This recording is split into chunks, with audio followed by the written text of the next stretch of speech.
మన ప్రభువును రక్షకుడైన యేసుక్రీస్తు వారి ఘనమైన నామంలో మీ అందరికీ శుభాభివందనాలండి.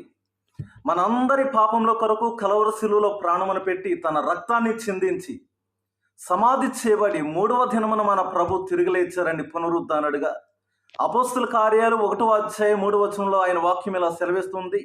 ఆయన శ్రమపడి తిరిగి లేచిన తర్వాత 40 దినములు వారికి అగుపడుచు దేవుని రాజ్యం గురించి బోధించుచు తాను సజీవునిగా వారికి కనుపరుచుకొనెను.